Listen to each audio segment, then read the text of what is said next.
নরম তুলতুলে রাঙা আলুর পান্তুয়া স্কিপ না করে পুরো ভিডিওটা দেখতে থাকুন কিভাবে বানাচ্ছি। নমস্কার বন্ধুরা, আমার চ্যানেলে সকলকে স্বাগত জানাই।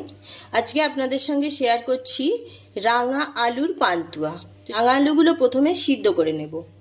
রাঙা আলুগুলো সিদ্ধ করে খোসা ছাড়িয়ে নিয়েছি।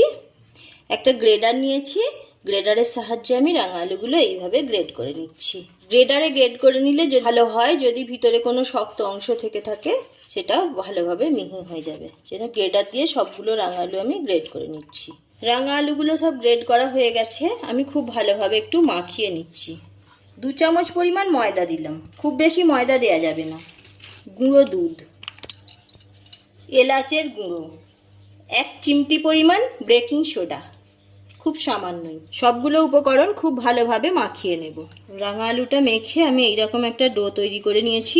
খুব নরমও না আর খুব শক্তও হবে না ডোটা। 1 চামচ ঘি নিলাম, ডোয়ের সঙ্গে ভালোভাবে মাখিয়ে নেব। কিছুটা অংশ নিয়ে নিচ্ছি, এইভাবে বলের আকারে তৈরি করে নেব। সুন্দর করে গোল করে করতে হবে। এইভাবে সবগুলো তৈরি করে নিচ্ছি। আপনারা সাইজটা আপনাদের মতো করে করতে পারেন, এটা আবার ফুলে বড় হয়ে যাবে। আমি একটু বড় সাইজ করেছি। সবগুলো পান্তুয়ার বল বানানো হয়ে গেছে। এবার আমি চিনির শিরাটা তৈরি করে নেব। চিনির শিরা তৈরি করার জন্য নিয়ে নিয়েছি 1 বাটি চিনি। এবার 1 বাটি চিনি দিয়েছি, তার জন্য আমি নিয়ে নেব 2 বাটি পরিমাণ জল। গ্যাস অন করে দিয়েছি। চিনিটা গলে যাওয়া পর্যন্ত অপেক্ষা করব। চিনিটা অনেকটাই গলে গেছে। এবার ফাটিয়ে রাখা এলাচ দিয়ে দিচ্ছি, সামান্য ঘি দিয়ে দিচ্ছি। চিনির শিরাটা একটু চটচটে ভাব আসা পর্যন্ত ওয়েট করব। খুব ঘন করার দরকার নেই, একটু চটচটে ভাব এলেই হবে। শিরাটা রেডি হয়ে গেছে, আমি গ্যাস অফ করে দিচ্ছি। কয়েক ফোঁটা লেবুর রস দিয়ে দিচ্ছি। তেল গরম হয়ে গেছে, পান্তুয়াগুলো ভেজে নিচ্ছি। গ্যাসের ফ্লেমটা মিডিয়ামে রাখতে হবে, বেশি জোর দেওয়া যাবে না।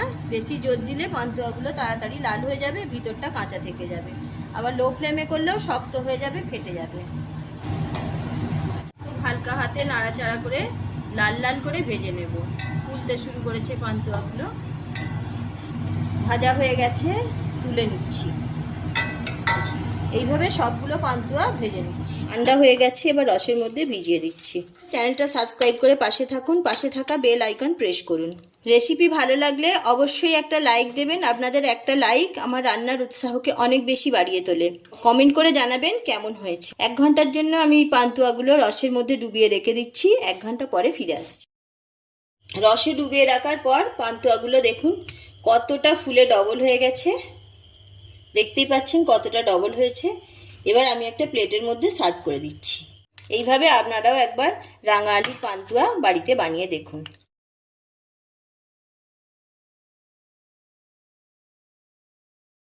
আমি একটা কেটে দেখাচ্ছি কতটা সফট হয়েছে দেখুন।